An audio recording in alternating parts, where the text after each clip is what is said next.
Hello. If this is the first time you have listened to this podcast, keep in mind, this is normally the quality of audio you would hear from me. Somehow, my other mic attached to my computer recorded my voice during the recording of this. No idea how that happened, but rest assured, it will never happen again. Thank you. Look! Listen. Guyera, it's been a hot second. How are you? I'm fine. Yeah, it's been an incredibly long time since we've last recorded. Hey, but guess what? Now, because so late, this episode's going to be very topical for when it's being published in less than 48 hours. Look, I've been busy. Things are happening. Things are shaking. You know, time is money. We've been traveling. Life finds a way. Geese and I. And anyway, what? Nothing. You go, Guyera. I think my favorite. Actually, I can hear you just fine now. But I think my favorite thing about recording is I can't really hear you. So then when I re-listen to the podcast, it sounds like I'm just completely talking over you. You're trying to talk. I'm just like, Well, I feel like I'm better now because I'm back in a space where I don't feel embarrassed to use my full talking voice. Yeah, use the whole thing. Which is always good for podcasting. No, I can hear you just fine now. All I was going to say is that Geese and Guyera... Oh, okay, something I thought we should start doing at the beginning of a podcast. It's Geese and Guyera. And this is Look Listen with Geese and Guyera. And it's a podcast where we talk about the Pokemon. Sun and Moon anime. I think we did that for like 2 episodes. Yeah. We're just assuming Here, everybody knows. let me do an open for you. Don't edit any of this out, by the way. Keep this all in. Okay. Hello, everyone. Welcome to Look Listen with Geese and Guyera, a podcast where we talk about Pokemon Sun and Moon series and other things maybe eventually. Who's to say? I'm your co-host, Geese, and this is my co-host... Michael. I mean Guyera.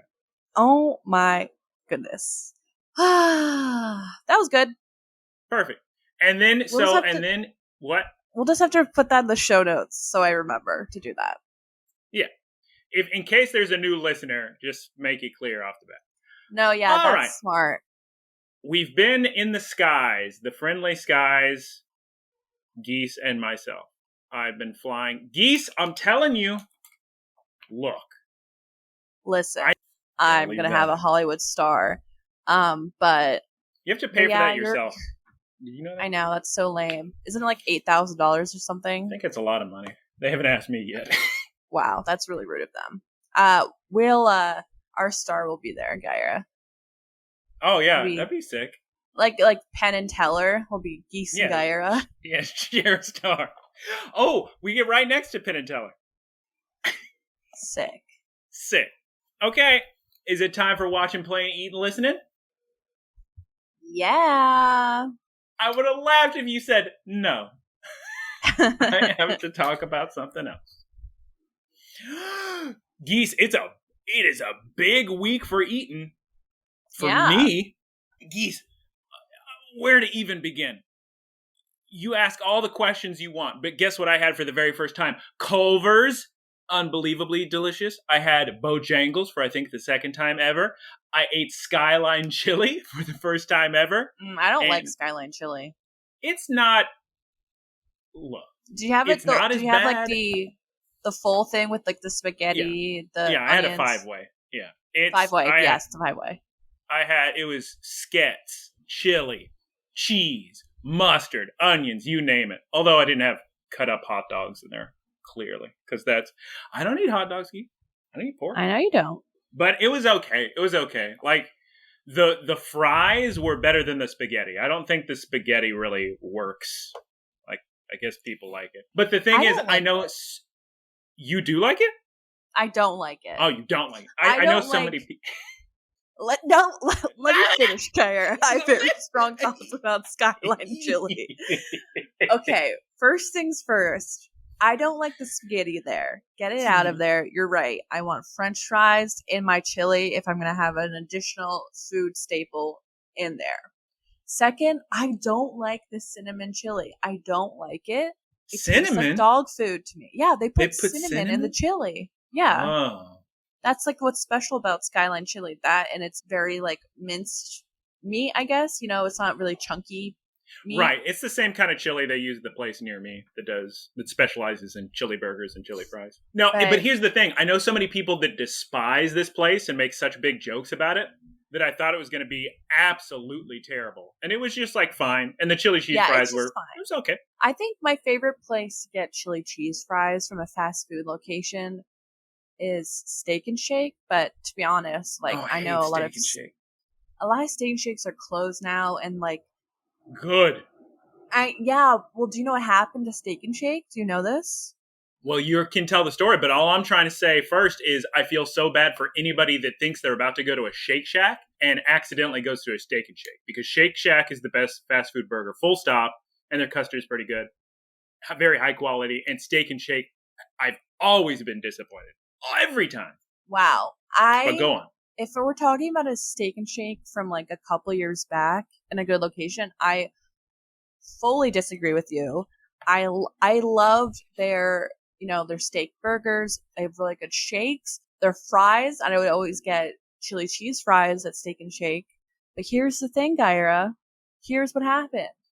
So this 30-something millionaire bought Steak and Shake a couple years back, mismanaged it to the ground, which is why a bunch of Steak and Shakes are closed, or why the ones that do exist are like super disorganized.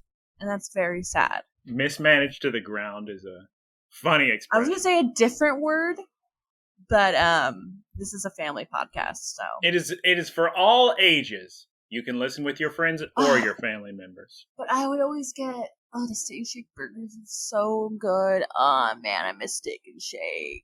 The good Geese Steak and is Shake. Out of her mind. Because Steak and Shake is not good. Shake Shack, incredible. And Shake Shack. Dude, I had Shake Shack one time, and I was in London! And it was not good. It was expensive, and it took forever. Look, is it expensive? Yes. Wait, did you eat it at an airport?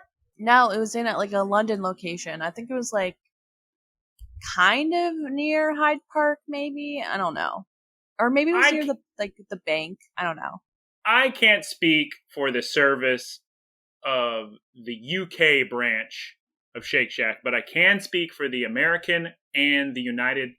Wait, I was going to say the American and the United States. I can speak for the United States branches and the Japanese branches, and both are absolutely incredible. Great tasting food, incredible service, except for the airport location, but that's not Shake Shack's fault. You know, airport workers are, they're something else. But luckily, they just refunded that anyway. Okay. What? Wait. Well, I was going to think, while we're on the topic of good burgers, I want to know more about your Culver's experience. Tell me. Geese, it was good. Oh my God, the Butterburger, I ate it twice.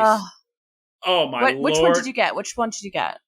I got a double. The double? Yeah, double Butterburger, and I got cheddar cheese, and I got lettuce and grilled onions. Now, they do grilled onions differently. I've never seen this. They actually take the red onions and grill them, which I didn't know if I was going to like, but it was pretty good.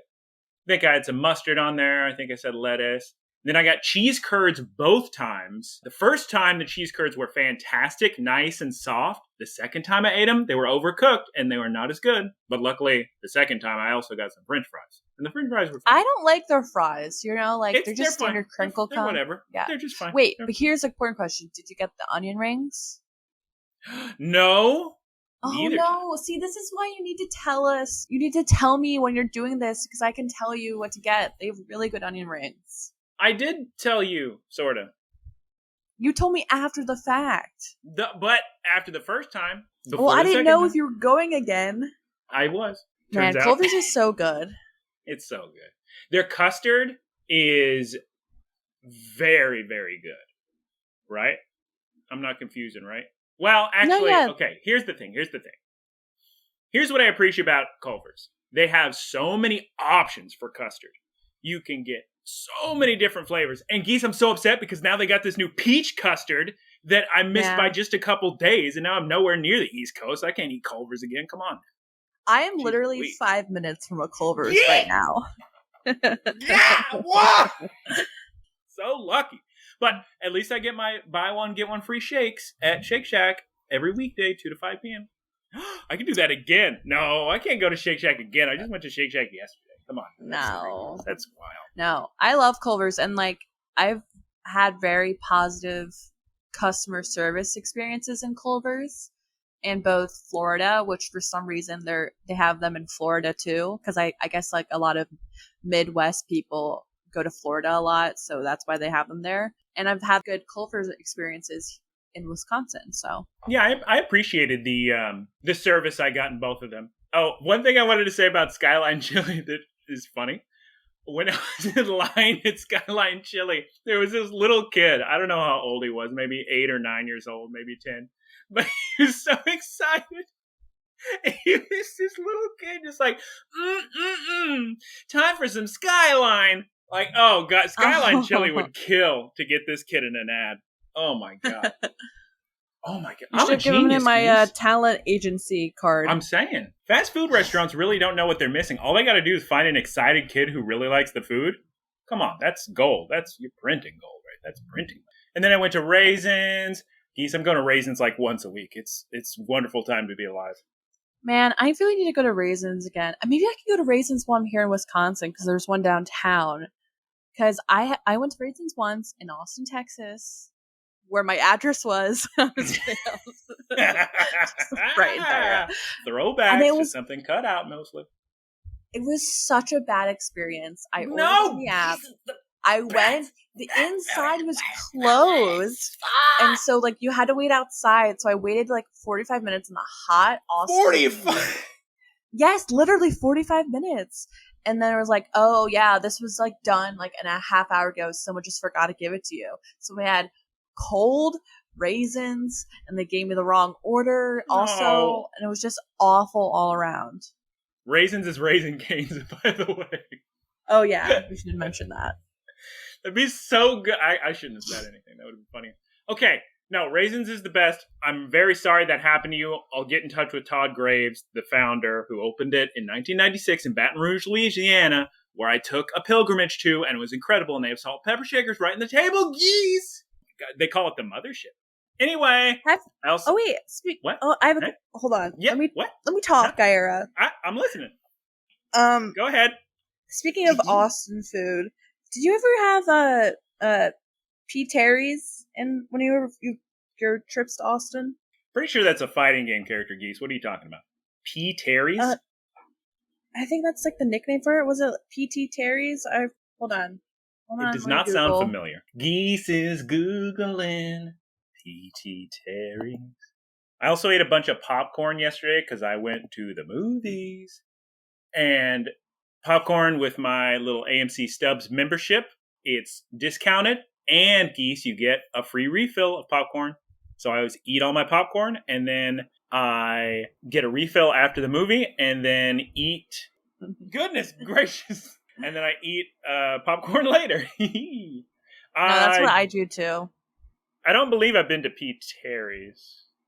Doesn't look familiar. Yeah, is this like a new place? No, maybe. Hey, I like the look of those fries. They're a little skinny for my taste, but they look like not skin on, but let me take a closer look. Yeah, they do have the skin on. No, it's nice. There was one right across the street from where I lived in Austin. There's a couple locations around Austin. They're like, what's nice about it is like they're good burgers and good fries and stuff, and they're pretty cheap, so it's nice. Oh, the equivalent of what's that place in Seattle? Dick's. I actually didn't like that place, but their prices were very cheap. You gotta hand it to them. No, I've never heard of P. Terry's, but I like the look of those. You should go next time you're in Austin or Texas. Man. Austin, or what? They're in more than just Austin? They might be. They might be in Houston too. I'm not sure. Who's to say? The website is to say, but unfortunately, I've already X'd out the website. Sick. Okay, Also, Geese. Yes, Geese. I like your Delfino shirt that you're wearing. I'm confused because I know someone was asking me a question about this shirt recently, but it was also hanging up in the closet, which means it wasn't part of my clothes that I packed. So I'm super confused. My favorite thing is when people ask me a question about a shirt like this, and they're like, oh, where's Delfino Island? And I have to say, it's fictional. It's in fictional Italy. Delfino's based on it. Yeah. For 100%. Yeah. Oh, yeah, everything's Italian, all that. Piantissimo, yeah. Delfino. Delfino, eh? Mozzarella. Hey! Mozzarella. Hey! My favorite thing was, I used to have this really cool, what was it, a bag? Yeah, I think it was a bag. It said Umbrella Corporation from Resident Evil. And Taylor's mother said, what is Umbrella? And I said, it's a pharmaceutical company. And then she inquired I mean, you're not further. wrong. She inquired further, and I had to say, it's a fictional pharmaceutical company. Good times, good times. Geese, guess what time it is? What? Me to talk about video games for the whole week. Gamers. Shouts out to all the gamers. Hey, that's perfect. You're shouting out to the gamers. We have a question that is asking specifically from Geese a shout out to the gamers. And this week, Geese is going to be a brand new, something we've never done before, very unorthodox. We're actually going to pull a viewer-listener question for Poke News of the Week. We're going to move the schedule around. It's very... wow, incredible. What's the word I'm looking for? It means very novel and never been done before. No. Okay, Geese, guess what game I played? You're very familiar with it, so you gotta guess it. You could also cheat and look at the episode notes. Yakuza 7. That's correct. Apparently, I played for just a little bit of time because everybody in the Discord was saying, oh, you're in that section for such a small amount of time. I can't believe anybody would walk into the arcade. Anyway, because on new PlayStation Plus, we're getting all the Yakuza games now. So I had Yakuza Kiwami for free from PlayStation Plus years ago, and I tried playing it. Couldn't really get into it. But Yakuza Like a Dragon, a.k.a. Yakuza 7, I did start playing, and I think I like it, Geese.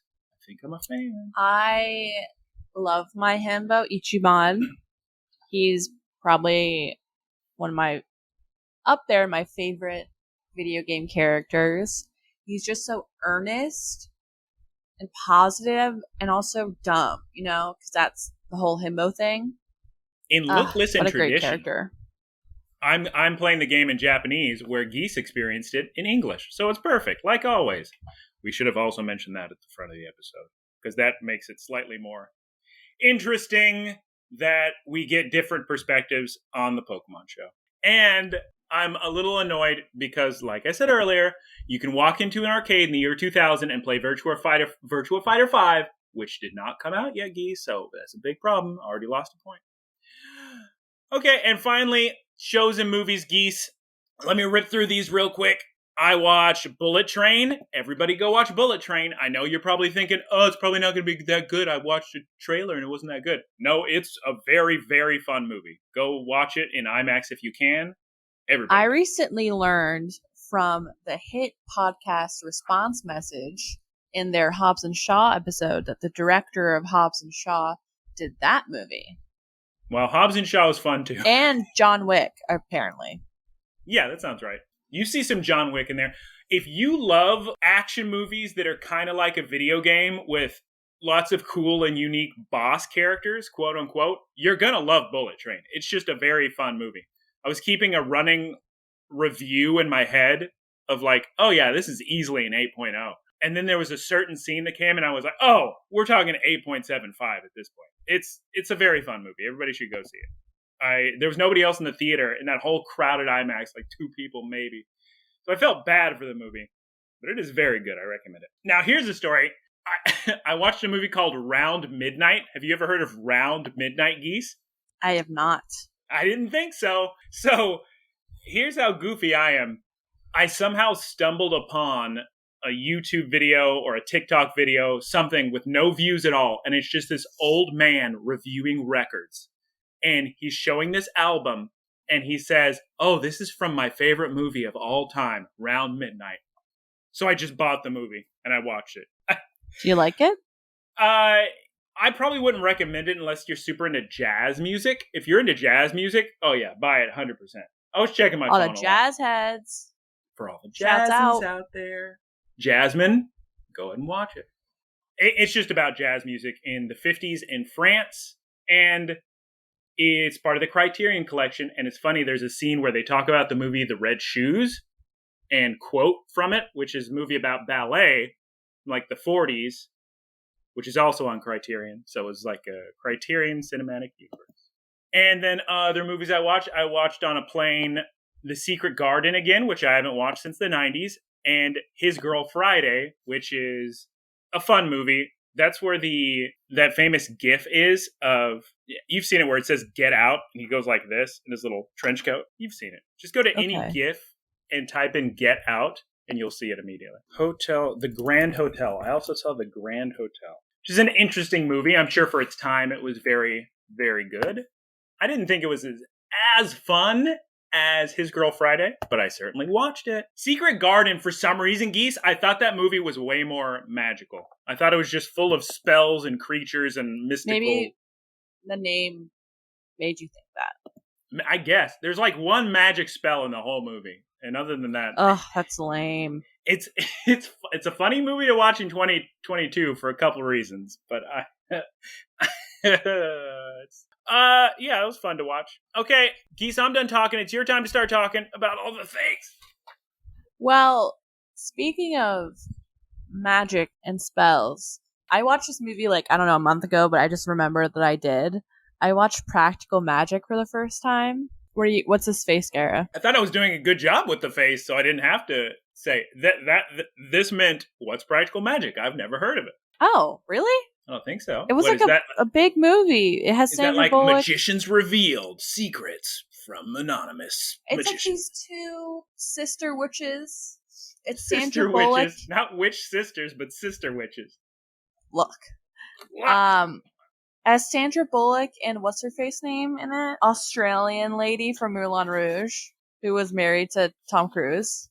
Nicole Kidman? Thank you. It was interesting. I don't know. I thought it was like a movie that I saw once. I was like, okay. How old is it? It's from like the 90s. Or I probably 80s? heard of it then. Like, it's fine. It was good, I guess. In more recent watching, Aaron, friend of the show, Professor Ticklebits, came... Your boy and ours. ...to visit my family in Maryland, and while he was there, we started Avatar: The Last Airbender. Good show. It's one of my favorite shows. And I think he likes it. Like, he wanted to keep watching it, which is a good sign. He really likes it. But yeah, I'm glad that we're going to start watching that more. That's a very formative show for me and my media taste. I'm big into cartoons. It's just a good show altogether. How do you like Korra? I like Korra. I liked the later seasons much more. I like the ending. But yeah, that show is also really nice because there's not a lot of episodes and it's very easy to get into. It's accessible. There's not required, hundreds of hours of required watching. That's all I've been really watching. Oh, actually, I've been continue watching the new season of Only Murders in the Building with my family. That's good so far. I don't have a lot of thoughts on that. It's a good show. You know, Selena Gomez isn't my favorite actress. I think she's always cast in the same role as a snarky, sassy girl. That's true in this show, but I feel like based on the other performances of hers, I've liked hers more in this show. You know, she's showing more vulnerability than she has in other roles I've watched of hers, so that's good, I guess. I'm excited about the Avatar sequel series that's coming. Very. Isn't that live action? There's that too, but no, the thing I'm excited about is the animated series where Aang is an adult. and it's very exciting. Oh, interesting. I wonder how old is he going to be? Not as old as, like, you would see him in flashbacks in Korra. So I think he's, like, maybe his 30s or something. I don't know. Interesting, yeah. Because there's flashbacks in Korra. I've been meaning to read the graphic novels that start right where Avatar ended. Right, because Nickelodeon wouldn't let them do what they wanted to do, so they just had to make a comic book. Yeah. So I'm excited to see, because like that, I know that the specific comic books that I'm referring to kind of explain Zuko's mother's situation. So I'm excited to like read those at some point. I just keep forgetting to do that. Anyway, enough watching. Let's talk about what I've been playing. I've been playing Fortnite. That game is good. It's a fun game. It runs surprisingly really well. I've had like no hiccups or problems, and like the loading is really yeah, quick.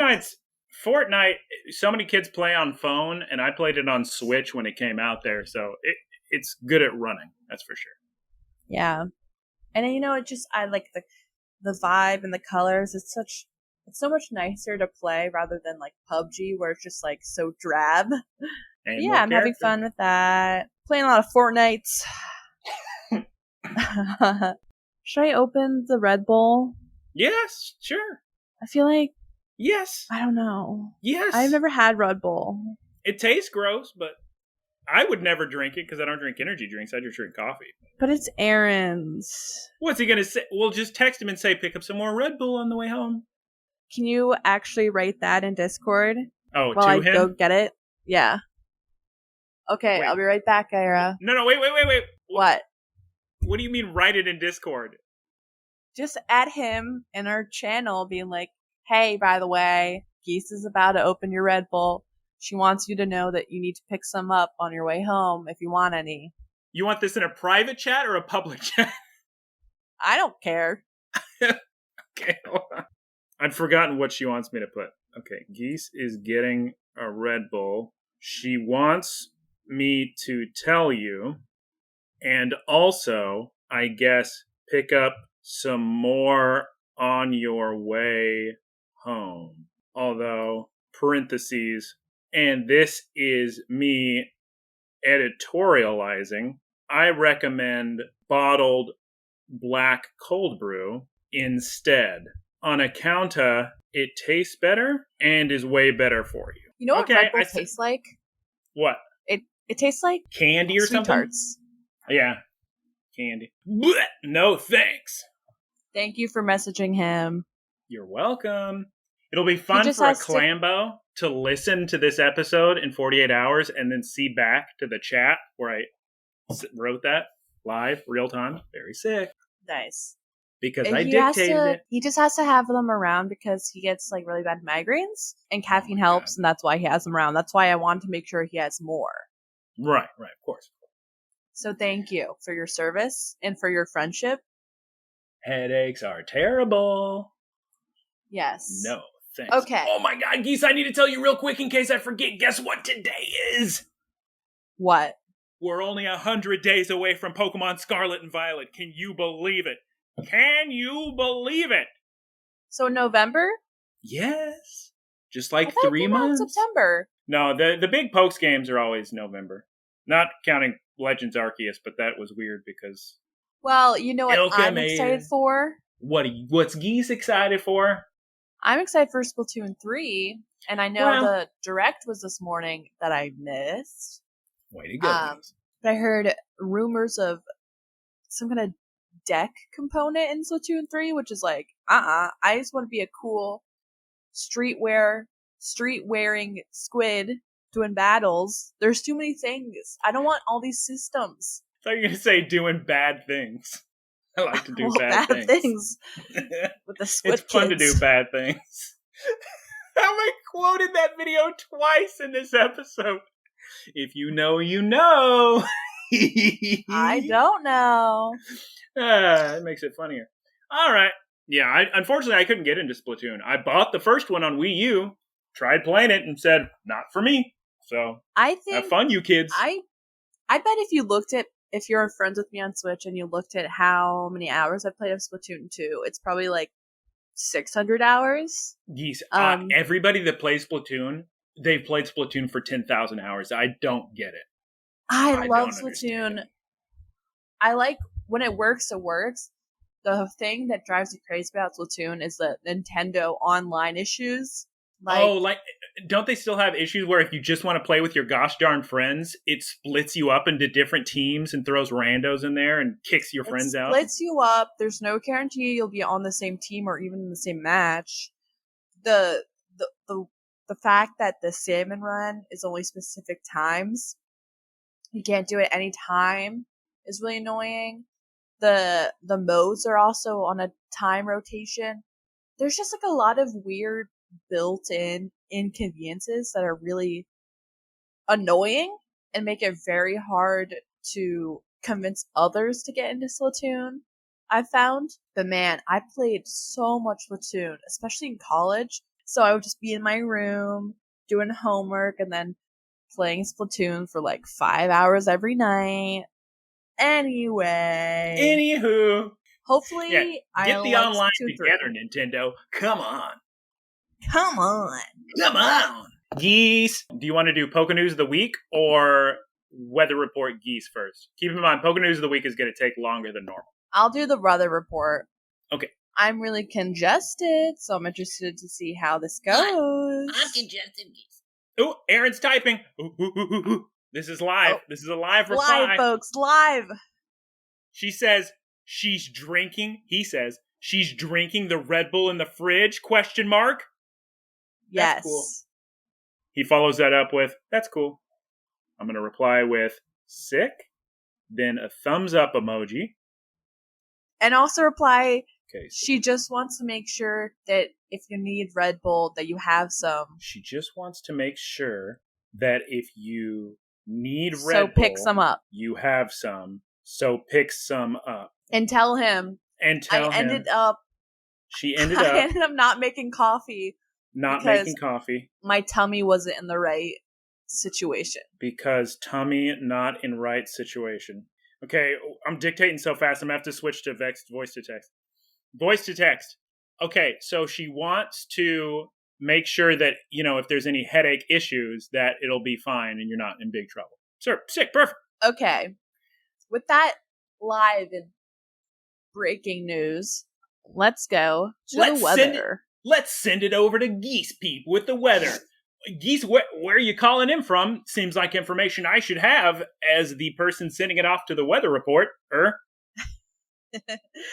Hi, I'm Geese Peep, reporting live from an international location. I'm here in La Paz, Bolivia, where it's 63 degrees Fahrenheit. Precipitation is 1%, with humidity 21%. Wind is 7 miles per hour. Back to you. Thank you, reporter Geese Peep from La Paz, Bolivia. I should have known. Of course you're in La Paz. My favorite part of that was me just saying, hi, I'm Geese Peep in the middle of the report. It's hard to do when your nose is congested. I would think it'd be easier. All right, Geese, here we go. Geese Peep. Hi, I'm Geese Peep. Okay. I don't know. Look, we got a lot to get through. Here we go. We're actually going to scroll down in the doc, and we're going to scroll down to the question segment where all you fine Clambos have been submitting questions. Thank you very much. If you stop doing that, we're going to stop the podcast, and it will be your fault. We'll stop the podcast. And it's all on you. And here's a question. We're going to move from questions to Poke News of the Week. The question is from Rawk Party. And Rawk Party says, hey, it's Rawk Party again. I have more of a request than a question. Can we get a breakdown of the last direct from Guyera and his reactions to what he saw? Also, can Geese shout out to all the gamers? Done. Perfect. Thank you, Rawk, for your question. It's perfect because we got to go over it anyway for Poke News of the Week. Poke News of the Week. All right, Clambos, we had a big, giant Pokemon Presents. Everybody keeps calling it Pokemon Direct because Nintendo directs, but that's not actually what it's called, but I've also been calling it Pokemon Direct. It's called Pokemon Presents. It's very recent. It happened, Geese, and we had a big old trailer for Scarlet and Violet. I watched the trailer. Good work, Geese. Let's go through the boring stuff real quick before the trailer. Pokemon World Championship, that's going to be at the end of August. That's this month. 100 days before Scarlet and Violet, of course. They're going to have the big Pokemon trading card game tournaments. They're going to have the video game tournaments. They're also introducing new games like Pokemon Go and Pokemon Unite, the MOBA. They used to have Pokken, which is like Tekken, but for Pokemon. I was never into that game. There's a bunch of new Pokemon Go events coming out involving Ultra Beasts and Bugs. You can get a Shaman in one of these things. Also, right now in Pokemon Go, they introduced this new daily incense. It only lasts for 15 minutes. Normal incenses last an hour to 3 hours, depending on a boost, and incenses just spawn more Pokemon around you. It used to be way better where you could just sit there and Pokemon would spawn, but now you still have to walk. Anywho, this new one is free. You just get one free one a day, and in the past, you kind of had to buy them or complete tasks. So that's kind of cool. And with these new incenses, you get the Galarian birds, Articuno, Zapdos, Moltres, Galarian form, sick, but they run away, so it's tough. We got news about the little cafe mix game. Mewtwo's coming back, I guess. That game looks cute. I've never played it. Pokemon Masters EX. I never play it. I'm sure it's fun for people who like it. There's a bunch of lore in there or something. And now, Geese, the Scarlet and Violet trailer. Since you watched it, what do you think? You're not going to like this, but... All right. I'll tell everyone what I think. No, wait. No, let me talk. Look. To be fair, Rawk only asked for my opinion, so we can cut it if you want.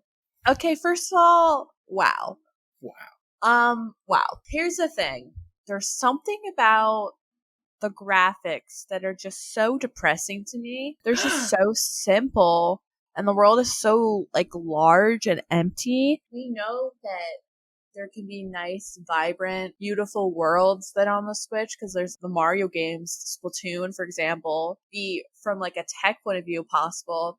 Those are tiny, They're just everything is just so desaturated. It's just like, why? There's nothing about that trailer that makes me go, ooh, what an exciting, beautiful world. I mean, it's not compelling. Even the Pokemon look weird. In Sword and Shield, I like the way that they did the 3D Pokemon, but here, and I guess in Arceus, they just look weird and different and like really muted animation-wise. People really like the Electric because he used to fly in like Gen 6 and forward, but now he's back on the ground where he belongs. I think you'll like it better when you're actually playing it. It'll look fine. I hope so. Pokes is fun to play. It's just, you think this company that makes so much money would put more resources into its games? It's not how... Wait, I'm sorry. Am I not allowed to critique this billion-dollar company? Not if we're trying to get sponsored by Pokemon. No, but that's a common misunderstanding about Pokemon as a brand may make billions of dollars, but the games have to come out on schedule because so much merchandising revolves around it. You can't delay anything. And I think the games look good. I don't know what exactly more you would want because the games are pretty complex. Just from like a graphical point of view. It's on Switch hardware is like nothing. It's I know, so but weak.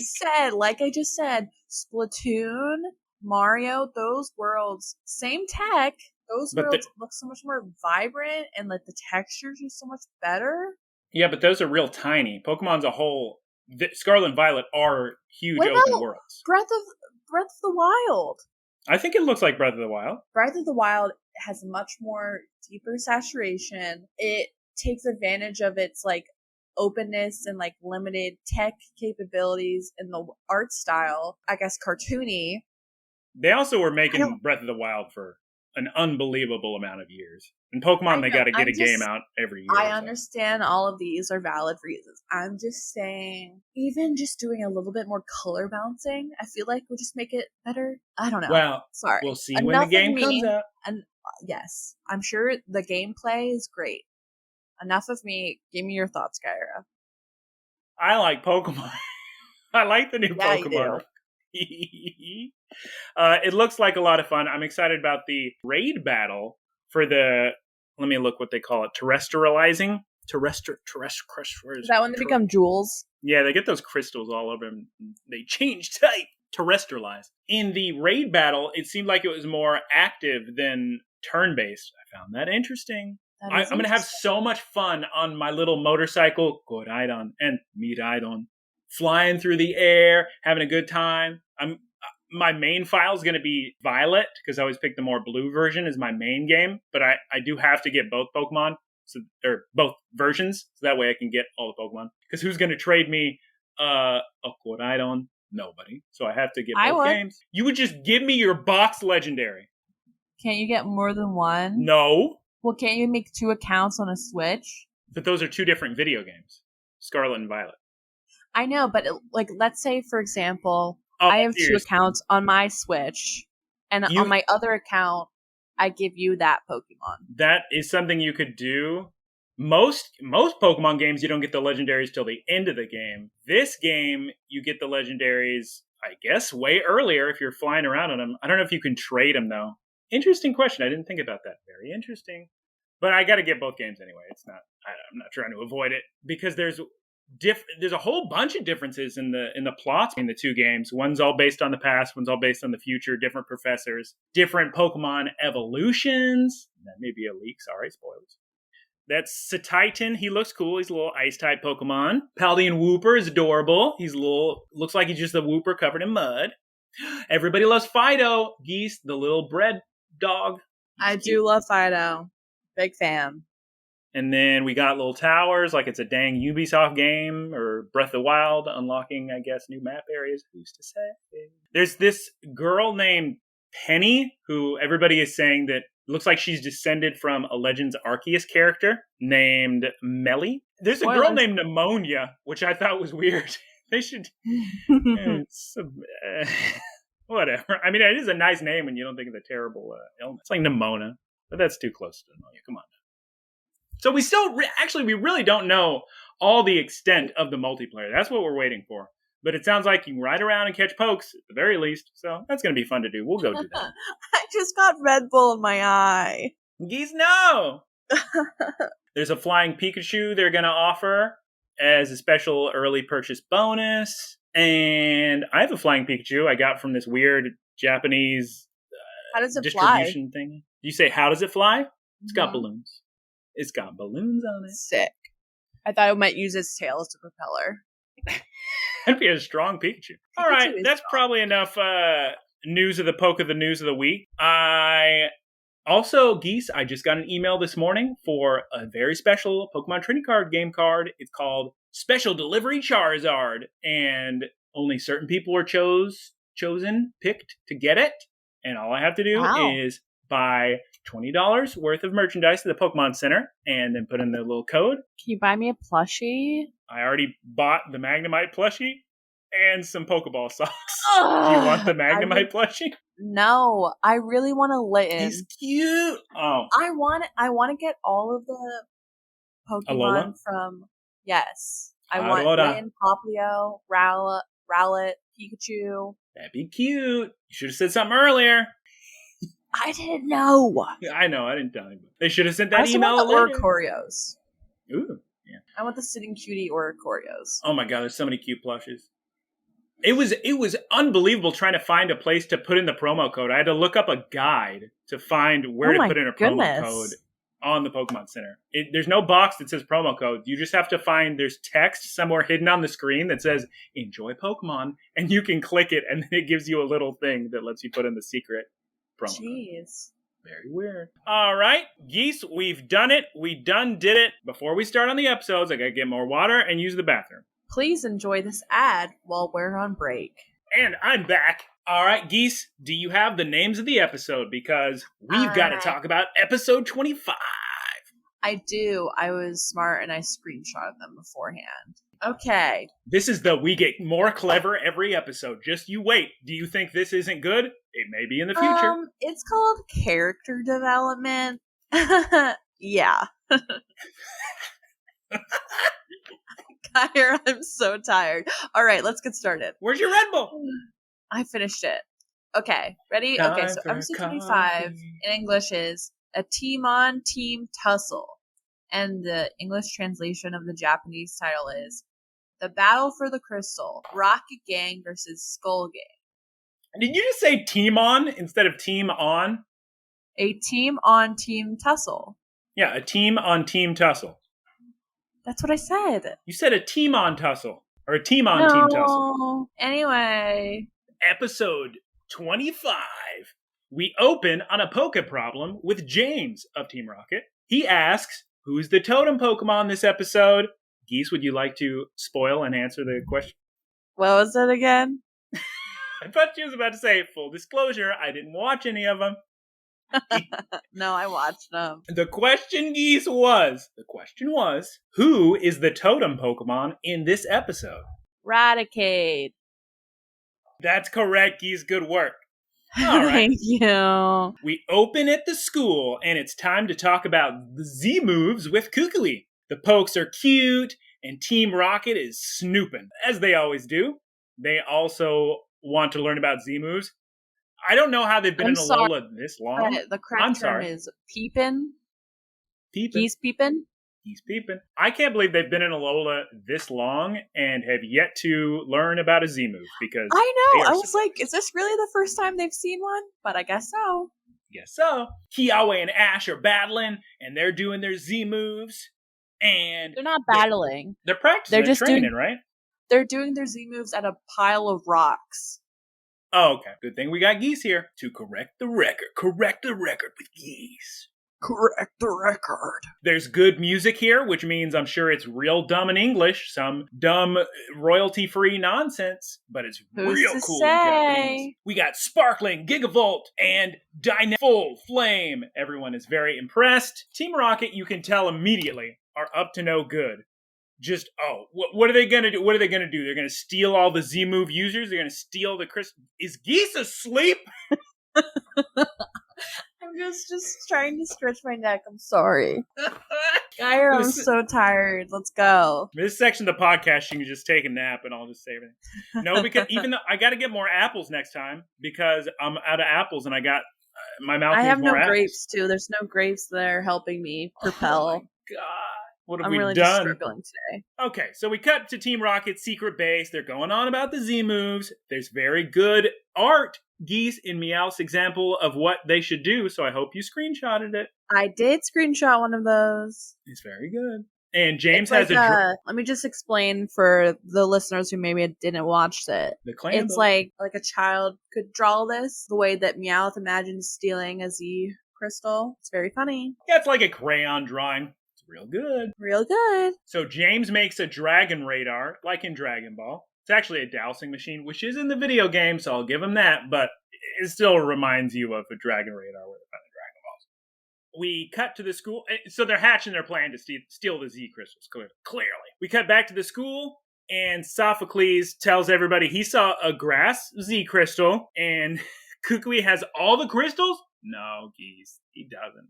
They're just replicas. They're just replicas. In a little case. And Rotom is a nerd and lists every single type. But he has a cute smile. Cute smile. Then we cut back to Team Rocket. Well, we see a big old scary rock, and there's a dark crystal, Darkinium or whatever, Z, lodged in this rock, surrounded by what, Geese? Rats. A bunch of rats. A bunch of Alola and Rattata.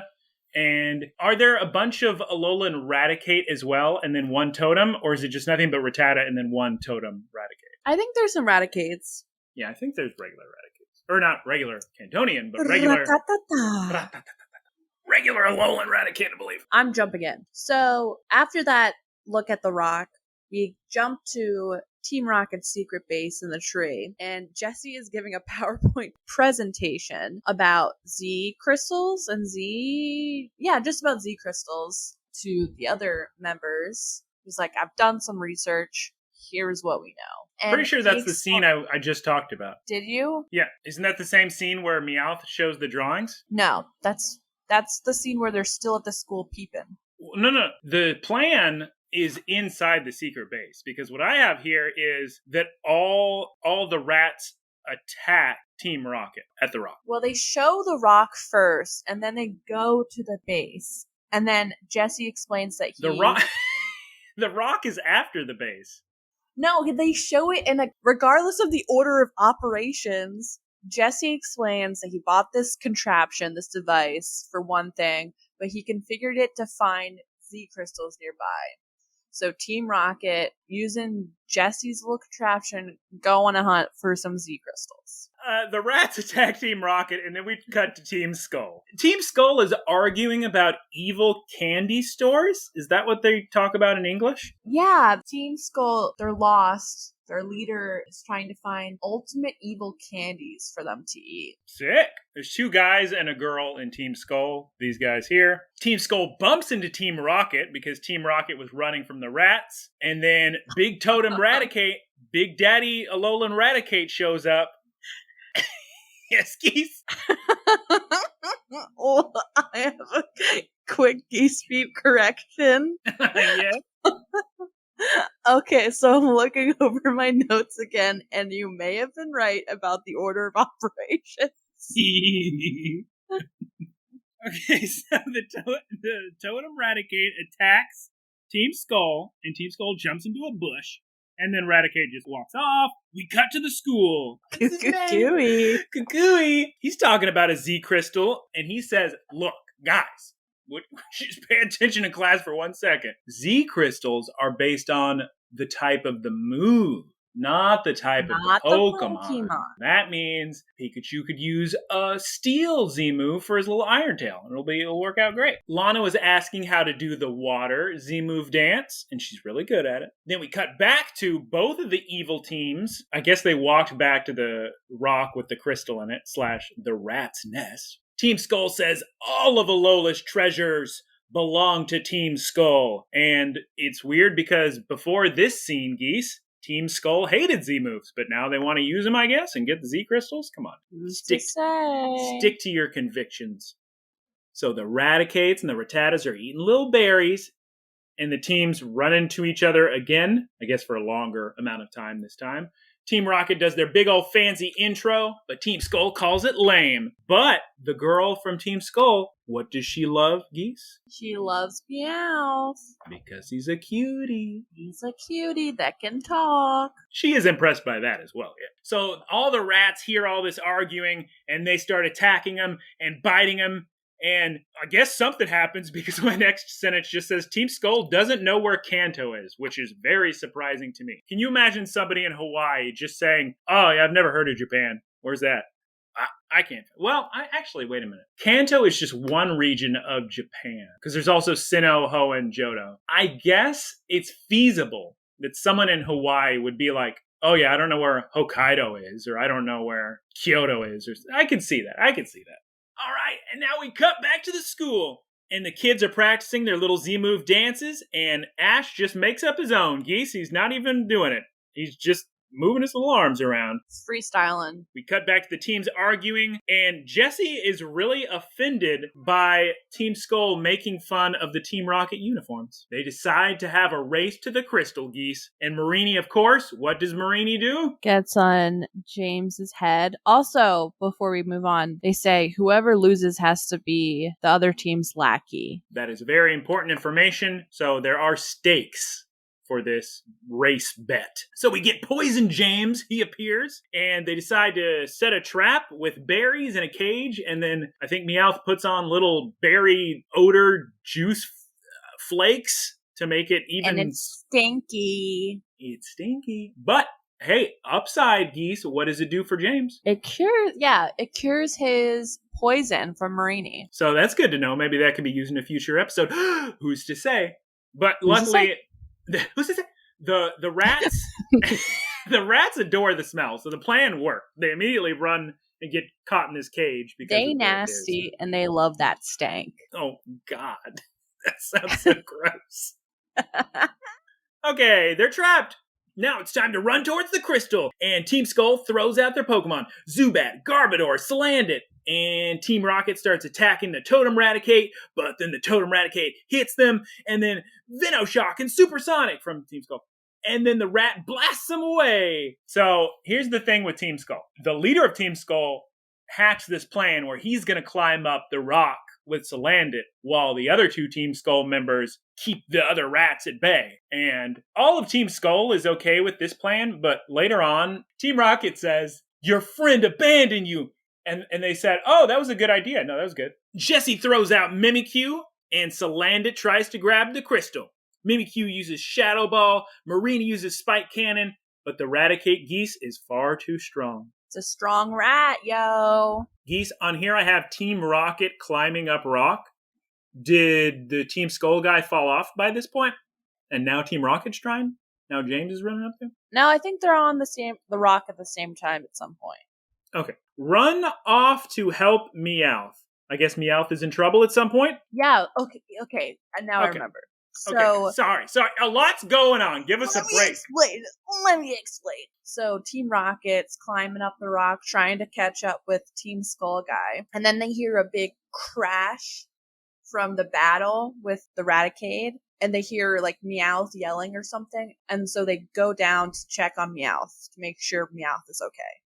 That's why they leave the rock. Right, which that explains why Team Rocket was saying to Team Skull, oh, wow, he just abandoned you like that because they care about each other and go back for each other. Okay, so Team Skull tries to grab the crystal when Salandit can no longer grab the crystal. And then we see Mimikyu, Geese, and Mimikyu does that neck break thing, which is part of its ability. When it takes a lot of damage, then the neck just falls over. Mimikyu means business now. And it uses Wood Hammer, and it starts smacking that Totem Raticate with its tail, and it defeats the Raticate. Very impressive, Oh, Mimikyu. That explains this line from James in response to that. I was very confused. He says, "Bang Zoo, what a wood hammer." And I thought that was like a wrestling move or something. I was just really confused. No, Wood Hammer is a Pokemon move. And Mimikyu used it to great effect. Now, unfortunately, the rats have escaped the cage. Still just a rat in a cage. Thank you, Geese. So do the rats blast off? Pumpkins reference? Yes. Yes, they do. Adam Doxy, who introduced me to Mother, that's his favorite band, is Smashing Pumpkins. I only know that song because that's a theme song for Whale Wars. Do the rats blast off Team Skull? I think so. Okay, that sounds yeah. And then the Dark Crystal falls on Meowth. The Dark Crystal. The Dark Crystal. Like the movie. Yeah. Yeah. And then Beware grabs them, and Team Skull runs away. So my notes aren't making sense. Sick. We cut to the school, and it's the end of the day, Geese. Goodbye, everyone. Everybody's saying goodbye. They're still practicing all the Z dances, and we cut back to Team Rocket with the crystal, and James has this cardboard Z ring, and I don't think it works. Meowth has it. Well, I know Meowth has it on his wrist, but I think, didn't James make it? Oh, yes.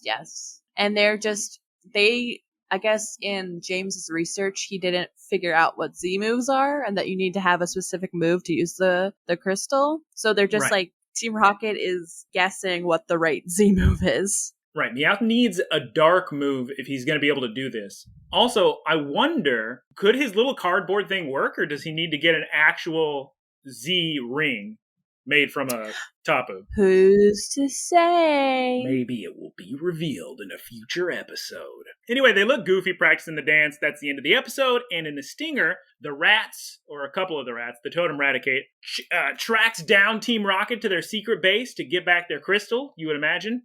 But oh my goodness, Geese, who's there to stop them? I think you watched the stingers, didn't you? Raticate. Right? Raticate stops Raticate? Oh, wait, sorry. Oh, yeah. Sorry, Beware. You know, Guyera, I'm very tired. It's fine, Geese. All right. The rats are scared of Beware, and they walk away, and that's the end of the stinger. Geese, on to the next episode, episode 26. What's it called? So long, Sophocles. And in Japanese, it's... Smell you later. It's goodbye, mane... What? I don't know how to pronounce this. With the line over it, you say that longer. So Manami? Maname. Poke problems with Sophocles. What tragedy befalls Sophocles this episode, Geese? What's the answer? He has to move. I saw the plot of this episode, the resolution or the twist, from second one. I knew, I can tell what's going on. And Geese, episodes like this... Are you telling me that you figured out this kids show? Yes. This is the worst writing of all time, and everybody agrees. You can't write a story where it's... The problem is, you could easily solve this by just explaining yourself. Guyera, we are on the same page. I hate movies, TV that revolve around plots that can be explained with just simple communication. All you gotta do, just be honest and say clearly what was said and talk it through. I don't know why people keep writing this. This drivel! Because it's lazy writing. All right. Honestly, we're skipping to episode 27. We're not even gonna go... No. That'd be funny, though. Okay. We're just gonna rip through it. Listen to this garbage, everyone. Okay, so Sophocles is in his stinking lab in the middle of the night. Togedemaru's interested in virtual Togedemaru, this program Sophocles made. It's real cute. Sophocles is hungry and he wants some malasada, so he goes inside. His parents are like, hey, guess what? We're gonna move. He goes, what? No! And his parents are like, yeah, we're gonna move real far away. Spoilers, they're not moving far away. They're moving 3 houses down, and that's the entire... And are you having only a hot for a flash, week. Geese? Yeah, only for a week. Guyera, I'm faded fast, so let's... He's just 55 years old over here. Going through menopause. Yeah. All right. Sophocles doesn't want to move. He's scared. He's going to lose all his friends. Doesn't matter in the end. Nonsense episode. He makes a simulation of living by himself to see if he could just stay here and his parents leave, and it turns out he can't pull it off. He's just a little kid. The calculations don't support that conclusion. That's exactly correct. Sophocles is in bed later on in the night. It says, no, he's pretending to be asleep, and his parents walk in. Maybe at this scene, if he would have just stayed up and talked to them, he could get some more information, but no, he pretended to be asleep. And Togedemaru is his little nightlight. It's cute. Sophocles runs all these simulations of going through telling his friends about this, and every time he runs one of these simulations or has fantasies, he's always picturing the worst possible outcome, that everybody's going to hate him, everybody's going to be mad at him. And it's Wait, not. Before that, he also explains to Togedemaru that they're moving and that Togedemaru won't see Pikachu, but Togedemaru's not getting it, and so Sophocles has to get his little Pikachu projector and show a scenario. Yeah. And then Togedemaru gets it and starts crying. Poor Togedemaru. Oh my god, I feel so bad for this little girl. She's so sad this whole episode. Nobody even Sophocles doesn't even tell her that everything's going to be fine until the end of the episode when the kids find out. Why? Yeah. Poor things going through dread. And she's just a little Pokemon. She can't ask the adults, wait, what's really going on? She's just taking Sophocles' word for it. All right, so he doesn't want to leave, shows simulation, blah, blah, blah, blah, blah. They're both sad, walking the next day. Ash immediately asks Sophocles, what's wrong? Sophocles lies. Geese, I'm sick of these kids lying. If they would just stop lying, everything would be great. But no, he's making up a lie. And Ash asks, what, you got tumbo troubles? Which was funny to me. Togedemaru starts crying. Kukui's asking questions in class about electrical questions and types, and this is a funny scene because Pikachu's just in the background playing in one of Poplio's bubbles. I thought that was cute. But they asked Sophocles, because Sophocles is thinking to himself, oh no, all my friends, he's wallowing in misery, and everybody says, what's the answer to the question, Sophocles? And he says, oh, I'm sorry. And they said, normally you're very interested when we're talking about electric types. This is weird for you. Everybody knows there's something wrong. We cut to what I have written down, Baturra race. What is Batur race? Batur race. Geese, what is Batur race? How's it spelled? Oh, it's a baton race. There's a baton race. Oh, yeah. Togedemaru's crying. They're all getting ready to start running, but Togedemaru is just holding the little thing, and she can't take it anymore, and she drops the baton and just runs to Pikachu. It's so cute and sad. Just rubbing her spikes all over Pikachu. And then Sophocles starts giving away his map of his favorite desserts to all the kids. And the kids say, this isn't something you'd ever do. Don't you Lana is very suspicious. Oh, and then Lana, they're like, yeah, Lana's right. Lana's reading them like a book. All the kids ask Sophocles to just be honest, for goodness sakes. And he finally tells them that he's moving far away, apparently.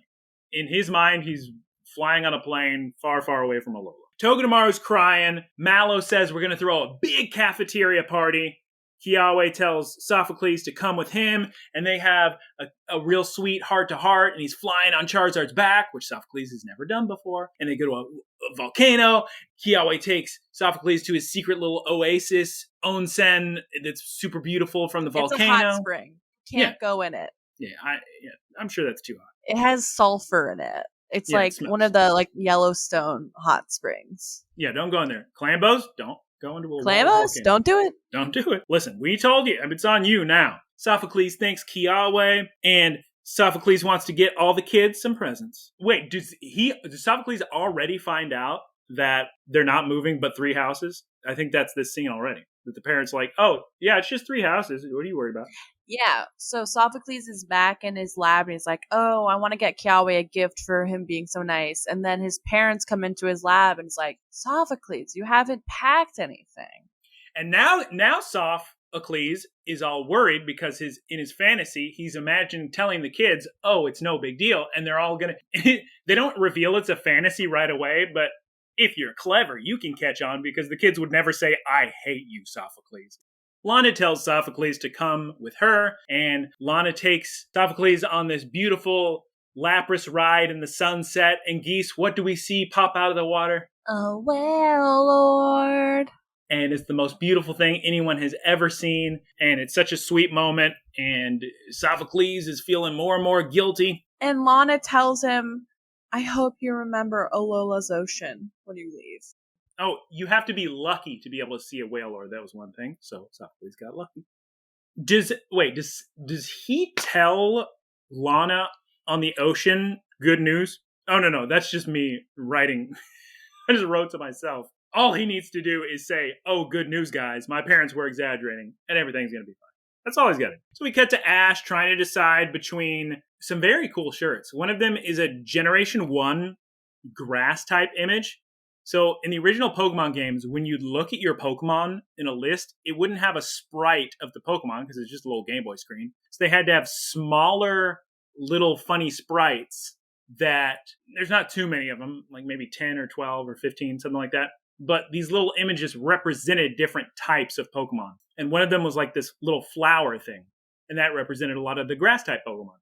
So he's trying to decide between a shirt with that little Generation 1 icon or a Pikachu shirt. The Pikachu shirt looks like their 25th anniversary logo. I'm glad you explained that because I was like, I'm sure that's some interesting callback to a Pokemon game.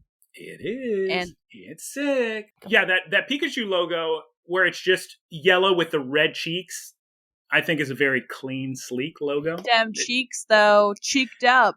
Yes! I can't leave that in. You can't say damn cheeks, though. Cheeked up. Guyera, if you cut that out, friendship over. Not like you listen to the podcast. How are you going to know? To the podcast? Balloons! Then how come you didn't recognize the theme song? Also, why would you listen to the podcast? You already listened to it when you performed. Because I'm my biggest fan, Guyera. Of course. What the heck were we talking about? Okay, I'll pick it up. Okay. No. Okay. Go ahead. What does Rotom say? There you go. I'm giving you a starting. Rotom's like, Sophocles is big into programming and data, so you should get something that you need for those 2 activities or those 2 things. I'm not. What happened? No, that is what Rotom said. I was going to say, Rotom said, Ash, you have 25 times now. But yes. Yeah, so Rotom's like, Ash, guess what that is? And Ash is a himbo, so he doesn't know. And Rotom's like, electricity. You should get something that will generate electricity. And Ash thinks that he's talking about giving Sophocles Pikachu. And he's like, no, you can't. I can't give Pikachu away. And Rotom's like, no, you dummy. You should get a Charjabug. Oh, throwback also. Do you remember earlier when Sophocles was in class, but his mind was wandering? Well, this was tough in Japanese because I'm reading several lines of text at the same time. But the question that Kukui was asking was what Pokemon has the ability Battery? And Geese, do you know that answer? Charjabug. It all comes back. So that's what Ash is going to get Sophocles.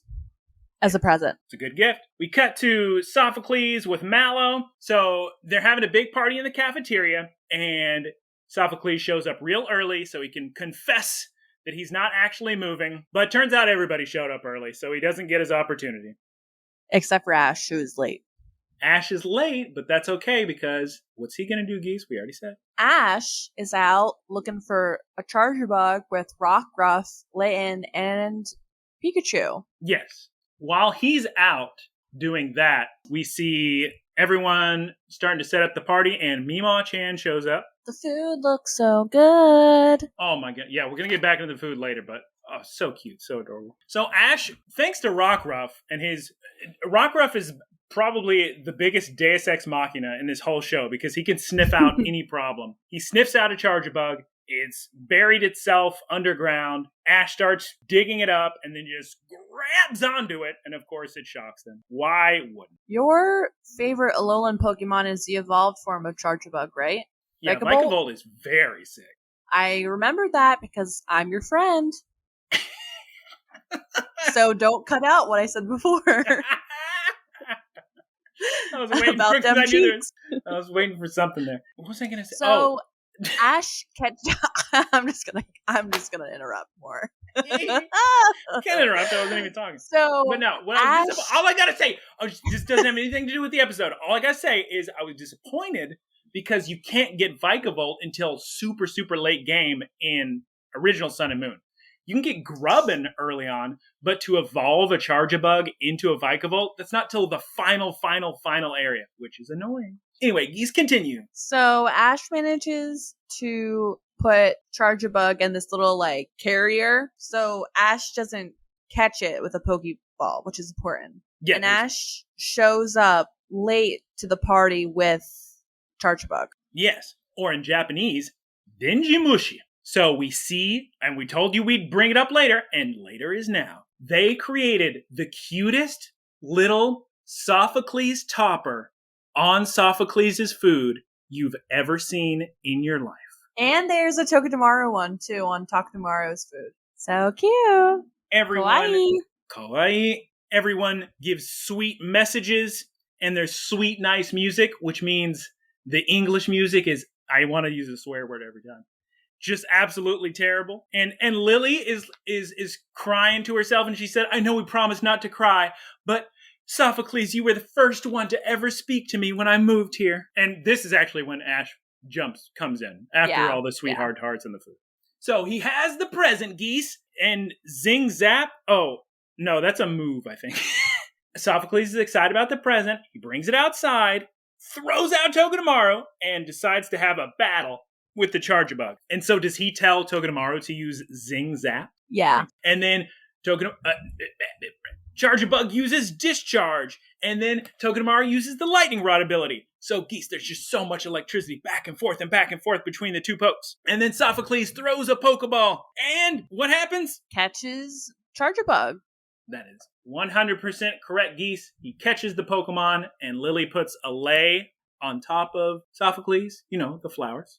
We've brought it up before. And there's sweet goodbyes. Say, please stay wonderful, Sophocles. We love you. And all the pokes are saying goodbye to Togedemaru. They're crying.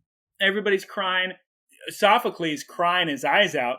And he finally confesses, Geese, that they aren't moving very far. Just 3 houses and just for a week. And Geese, unlike his fantasy where they say they hate him, turns out everybody's just excited he's not leaving. He had nothing to be worried.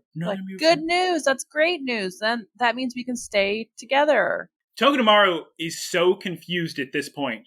And what does Sophocles have to do to show Togedemaru, Geese? Pulls out that little Pika projector and shows a scenario where they're back together.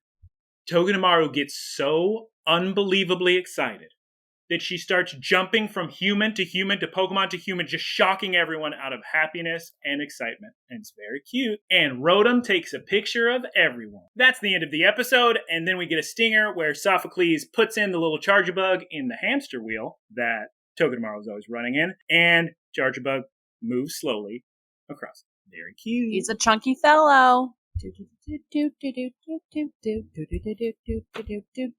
Under the sea. I think I'm getting a cold. Geese, please don't get sick. I don't want to. I'll try my best not to. Do everything. And Geese, I'm going to have to buy so many recording apples for the next time we record. And evidently, I'm going to have to Amazon you recording grapes to Aaron's. Jeez, No, Louise. we're going to go grocery shopping like tomorrow. So. All right, don't forget the grapes and the cold brew bottled. Delicious. Tasty. Okay. That sunlight, okay, it's gone now. But the sunlight coming from your window was blinding me. There must be, the sun's up to no good. Episode 27. A glaring rivalry. Come forth, the crimson glare of Laguruga.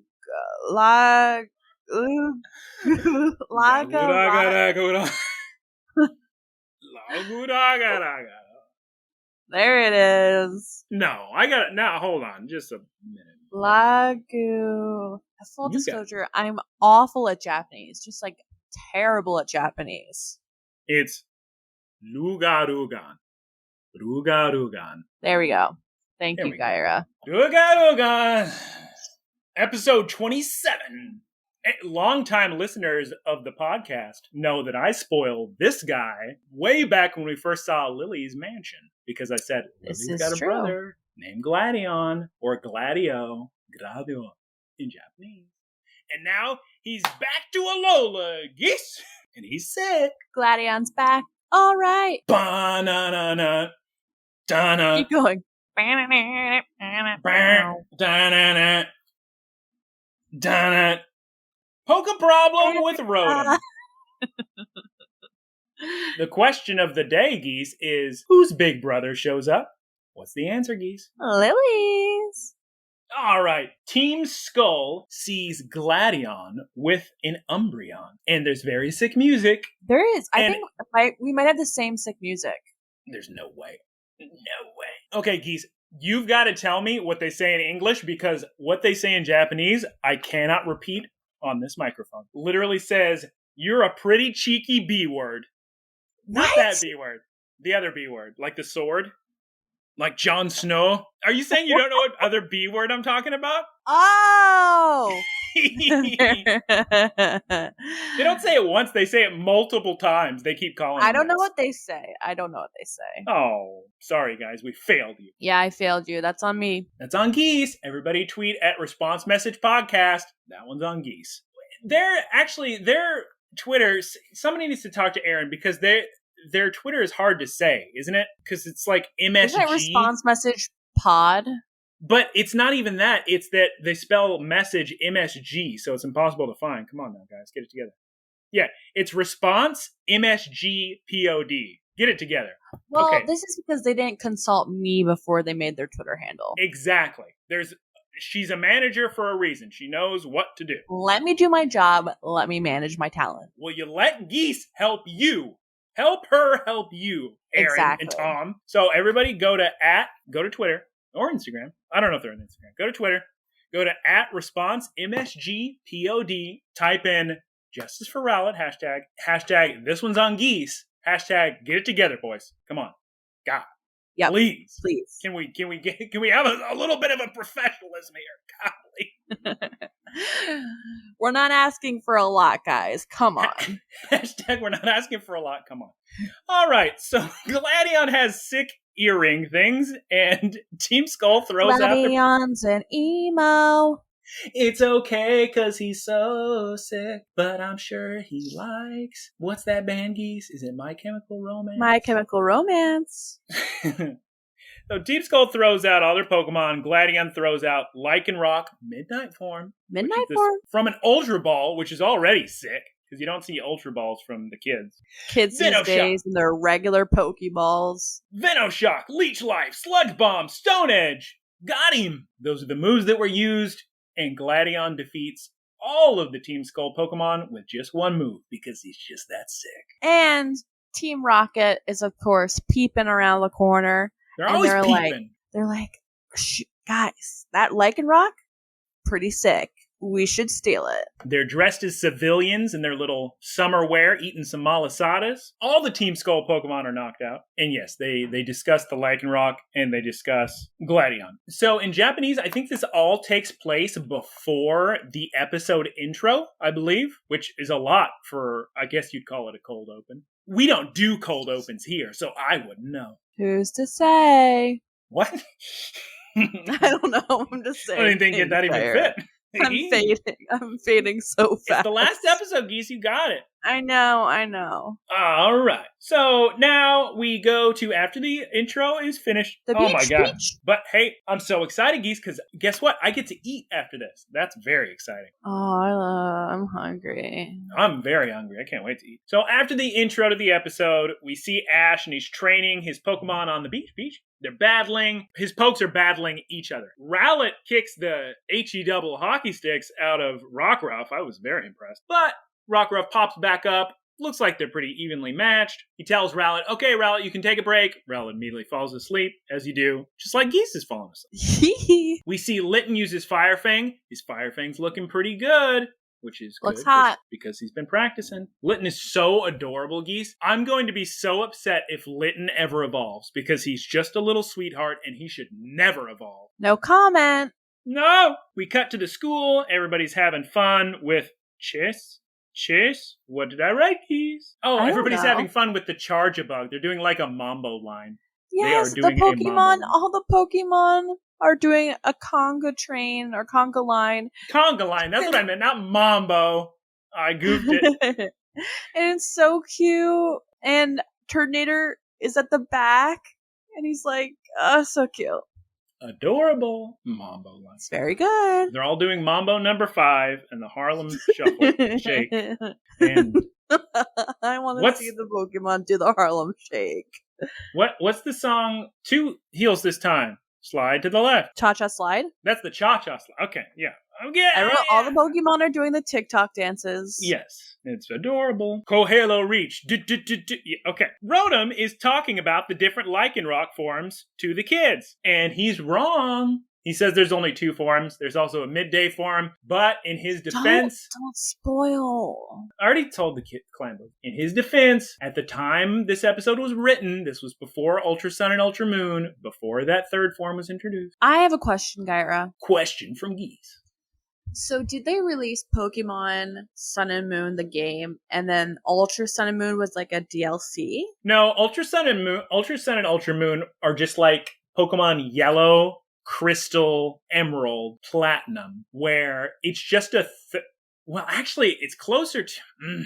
Okay, this is slightly more complicated answer. They have since dropped this way of doing it, which I'm very happy, because it was so dumb that I had to pay $80 to play the exact same game again, just because they introduced 2 new Ultra Beasts exclusive to this game. And the same thing happened is even worse, with Pokemon Black 2 and White 2. Now, some people actually do like those games a lot because they are direct sequels with different characters and a couple different gym leaders. But what I didn't like is that in the United States, you had to buy Pokemon Black 2 or White 2 to even download the mythical of that generation, Genesect, even though his code is in the game of Black and White 1, in the United States, they forced you to buy the new game, which is very shady. They didn't do that in Japan. Very unhappy about that. So long story short, Ultra Sun and Moon is like a special edition of Pokemon Sun and Moon. Right. It's like Emerald or Platinum or I've never Crystal. played these games, Guyera. So they're special edition. It's a new game. No. Wow. You have to buy a new game is what I mean. Right. Yes.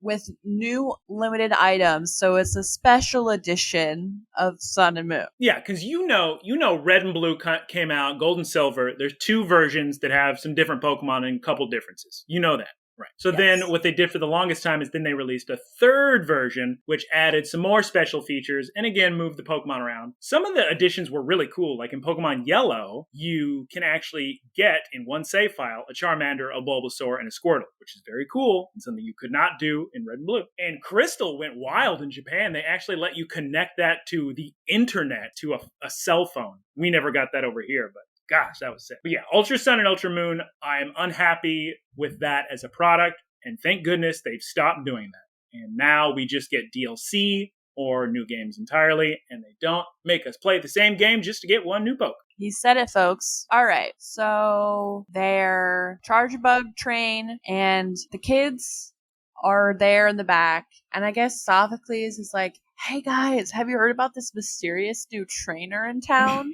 It's really powerful. It's got a powerful Lycanroc. The sun is shining so bright. I can't see any of you. I just see a pulsating solar flare. I don't know what to do. The blinds are literally, it's like coming through like the smallest thing of blinds right now. Are you taking a photo? Yes. It's the podcast gods. It's the podcast gods blessing me right now. Bless up. Bless up. What was I even talking about? Yeah, they're going on about Gladion. I can't even look at you. There's just sunlight. We cut to Gladion, and he's just destroying this Blastoise. I feel so bad for this Blastoise. But Lycanroc certainly knocks out this Blastoise, kicks it into some water, and then does a counterattack. And oh my god, this poor sailor and his poor Blastoise. The Blastoise, hey, is something fixed? Did you fix it? No, I'm just moving my hand so it's blocking it going in my camera.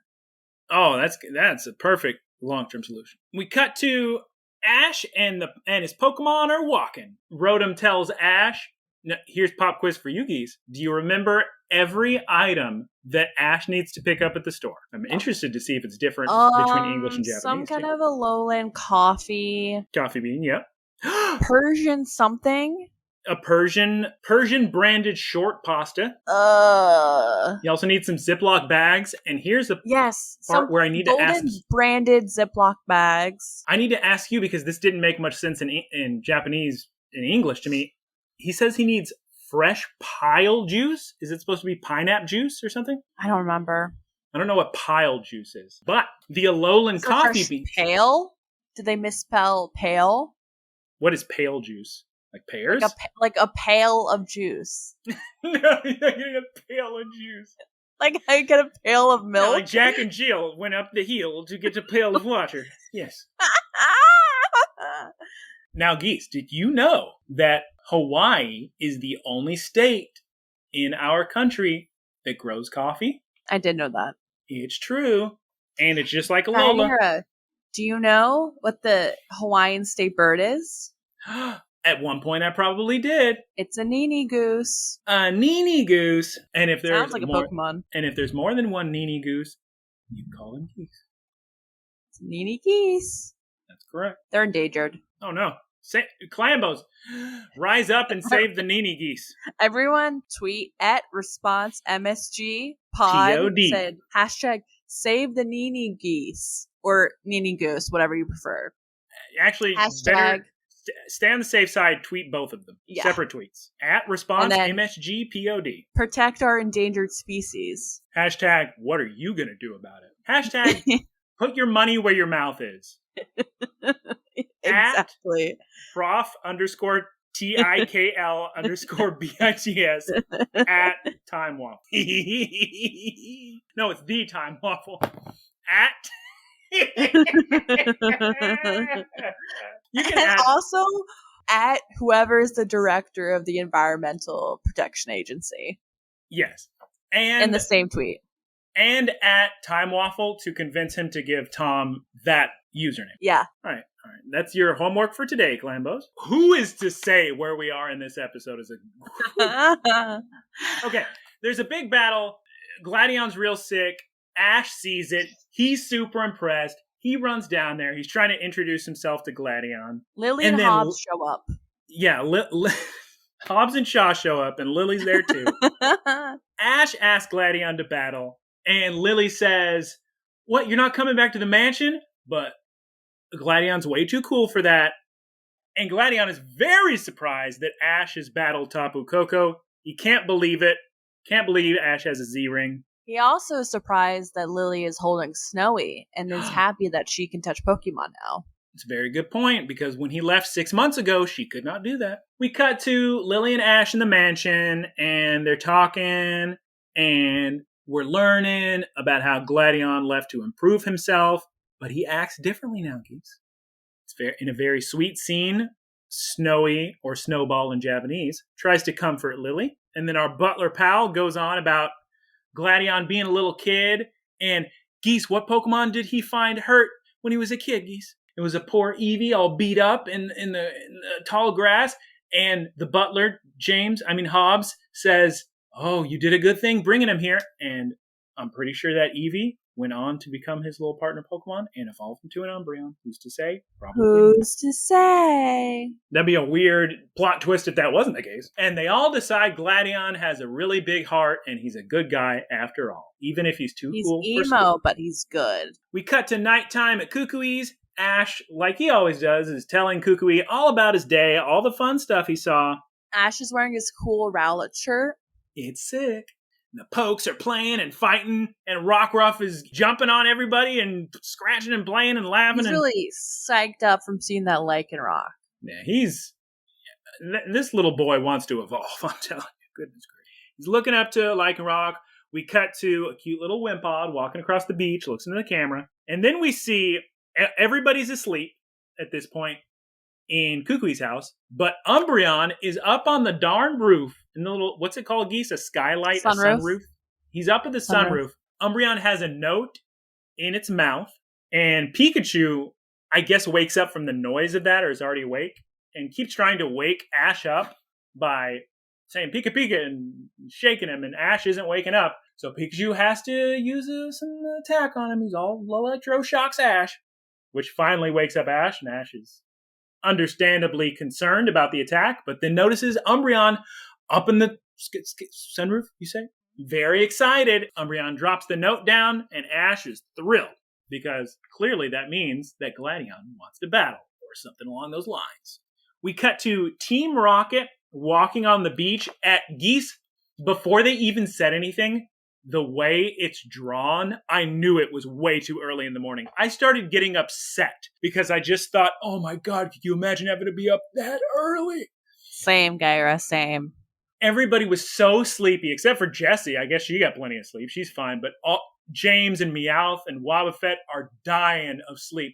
It's got to be, oh my God, Geese, it's got to be like, I don't even know, 3:30 a.m., 6 a.m. Like 5:30, Guyera. Something. Do you know when the sun rises? Awful. 27 o'clock in the morning. It's disgusting. Oh, this scene.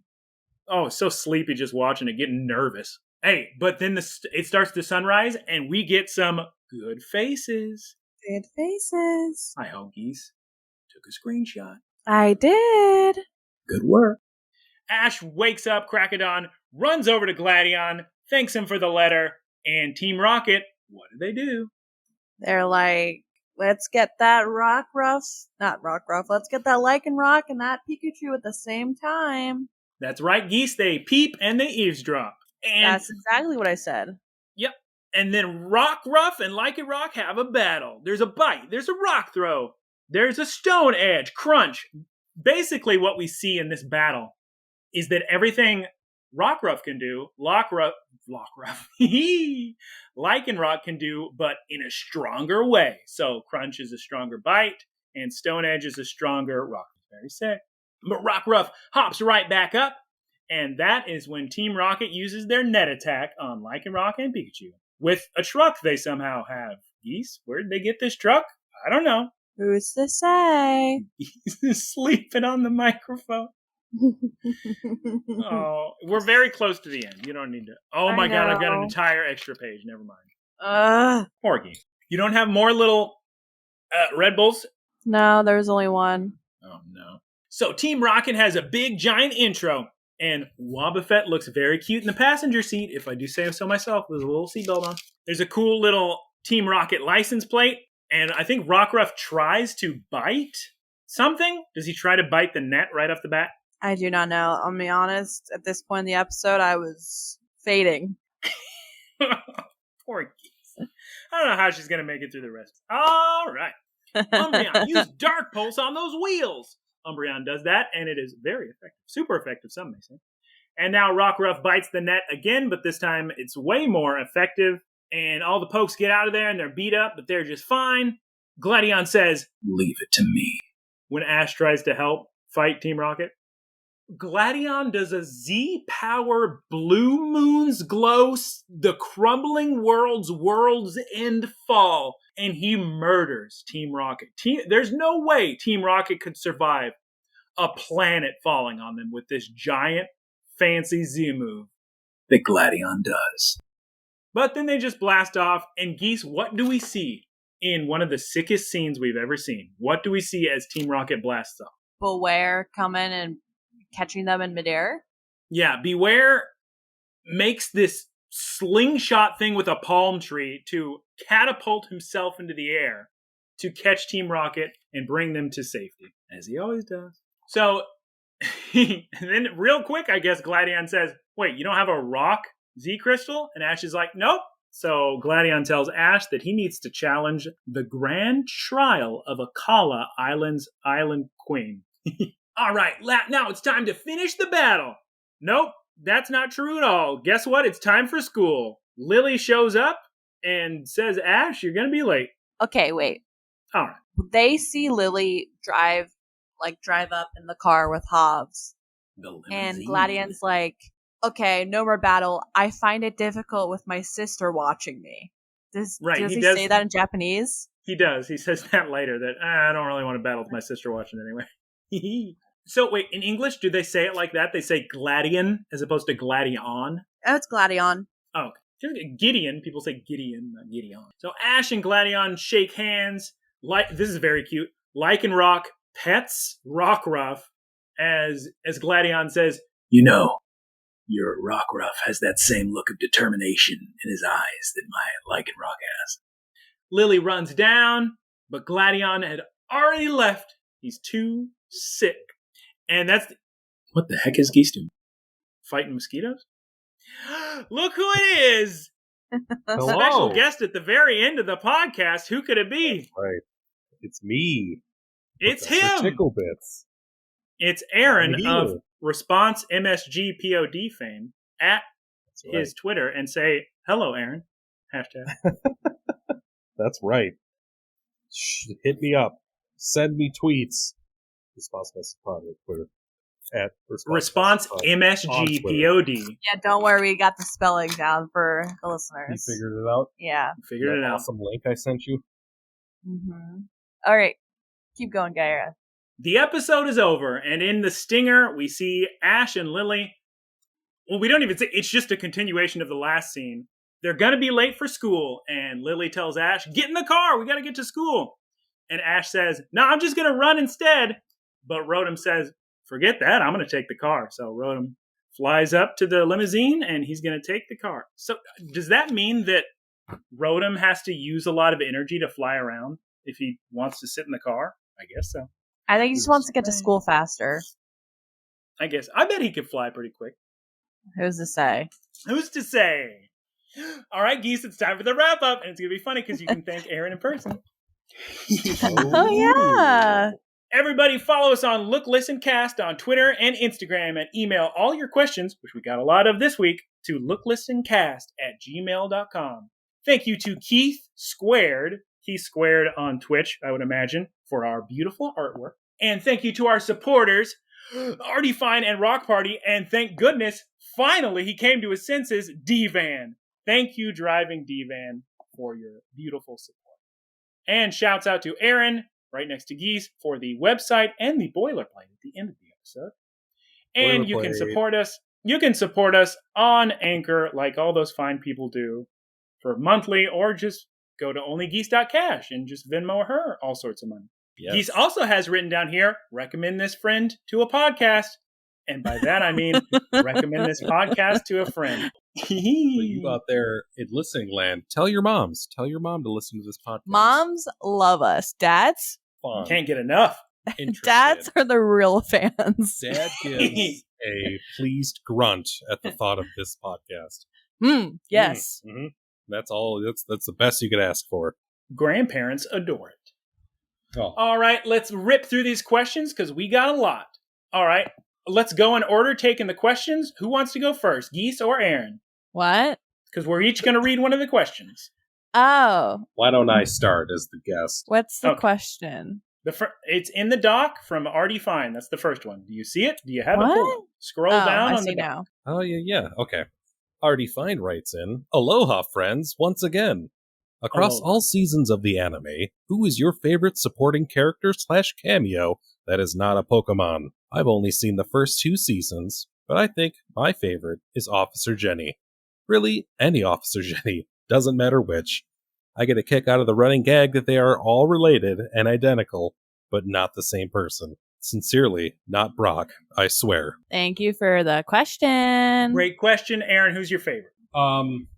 Who's made cameos in this show? Who's a recurring character that's not a Pokemon?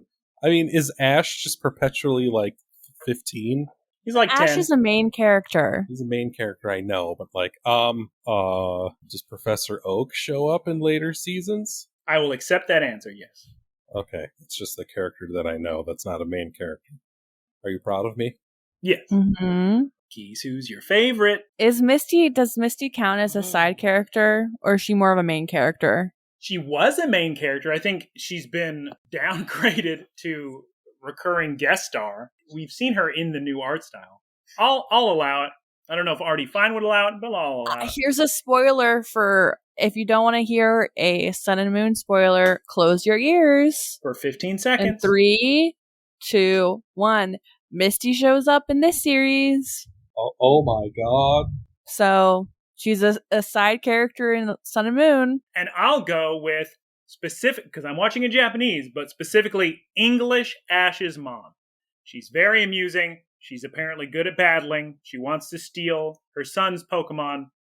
And you see her all throughout all the different series. Always a fun time, except in Japanese, where she's played by a 117-year-old woman. Thank you, Artie Fine, for your question. Geese, are you going to read the next question, or am I going to read the next question? I'll do it. Okay, next question from Rawk Party. Hey, Geese and Guyera. Rawk Party here again with some more questions for evergreen content. Thank you. What is the best looking Pokeball? I personally think Premier Ball or Ultra Ball are my favorite. Keep up the good work. The show is awesome. Yours truly, Rawk Party. And thank you. Beautiful question, Rawk Party. And of course, we got to go straight to Love Ball. Adorable, cute. I was going to say Love perfect Ball. for it. Sorry, Geese, I already took your answer. I like Heal Ball too. I like the color scheme. I actually don't like Heal Ball. A lot of times, at least in Pokemon games where you get a large selection of Pokeballs, because not every Pokemon game is like that. But if I get a shiny or something, I want to color coordinate the ball with the Pokemon. And there's a couple Pokemon that look good with Heal Ball, but I just really don't like how Heal Ball looks. Aaron, do you see all these Pokeballs here? I'm seeing a grid of Pokeballs. I'm going to say Lure Ball because it reminds me of 90s, what's the 90s sitcom with Zach Morris? Ring Pop. What? Back to School. Yeah. School's No. out forever. What is You're the name of late that for- show? Screech? Screech, Slater? You're Late for School is the title of the show. That is not what that show Bell? is called. Saved by the Bell. Saved by the Bell. I got there You eventually. were close, yes. Some Saved by the Bell. I wasn't even ass art. alive yet. So, Lure Ball, definitely. I like the It Lure looks Ball. like a Power Rangers. Or s- a hexagonal grill, a George Foreman hexagonal grill that's open. Yes. I love all the Would stretch misspellings on this. You I could like also the Dusk Ball too. Mm-hmm. I use Dusk Ball on so many Pokemon because not only is it makes it 4 times more likely to catch the Pokemon if it's at night, but it also works if they're in a cave. So I use that one almost as much as Repeat Ball is another one. When you're catching shinies for Pokemon you already have. Repeat and Dusk I use the most, I would say. Spelunking for those Pokemon. I take it all back. Geese, you can have Love Ball. My favorite's Quick Ball. Look how sick that ball is. And I love It's using pretty it. sick. Sick ball. You can also scroll down to see some more balls that are from specifically Legends Arceus. So these are the very first Pokeballs ever made in ancient times. And a lot of these are similar. Like you see the Pokeball, Great Ball, Ultra Ball, but you also have Heavy Ball, Gigaton Ball. You see a Jet Ball, a Feather Ball. So there's a few of those. I really like the Jet Balls. They're fun. Fun to use. As far as design, I think Quick Ball is probably better, but Jet Balls are my favorite Pokeball to use because they fly in a straight line super, super fast, and they're wonderful.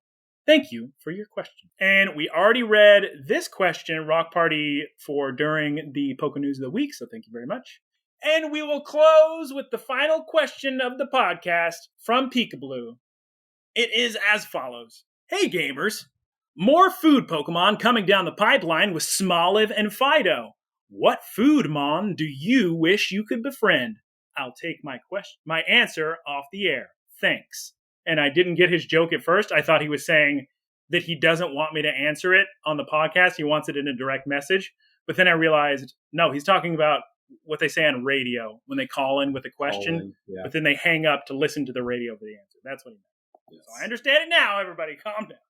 Geese, what's the answer to your question? I think an interesting one would be a Pokemon that looks like popcorn. I think there'd be a lot of cool design possibilities for popcorn-related one. I want a garlic bread Pokemon. Look, Fido is kind of like that. No. I want specifically garlic bread. Oh my gosh, what if it was like a poodle? Split evolution! Like, a poodle with like the long garlic bread ears? Yeah. That'd be cute. With cheese naan. If that is what you're asking, Pikablu, as opposed to existing food Pokemon, I'm not sure, but I'm going to accept their answers if that is what you're asking for. It's the answer you get.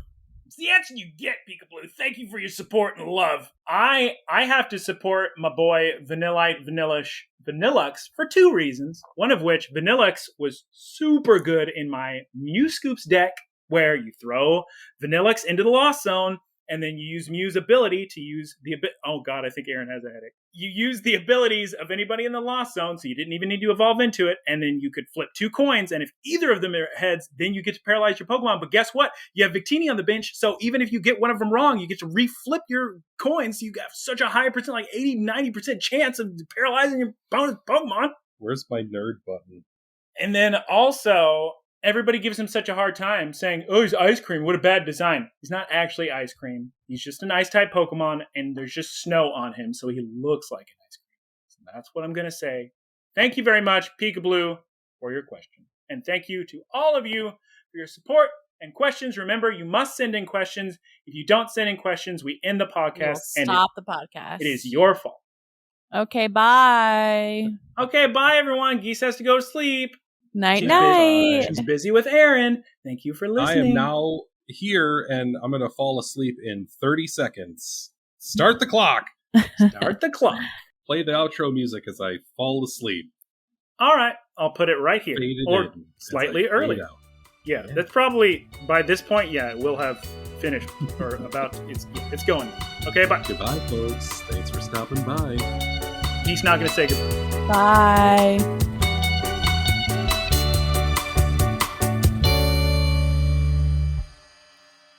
Howdy, y'all. It's me, Geese Pete. Thank you for listening to the Geese Pete Productions podcast. Geese Peep Enterprises, doing business as Peep Industries, together with its subsidiaries, is a diversified worldwide entertainment company with operations in media networks, talent management, parks and resorts, multimedia entertainment, and consumer products and interactive media. Geese Peep Enterprises is a Dow 30 company.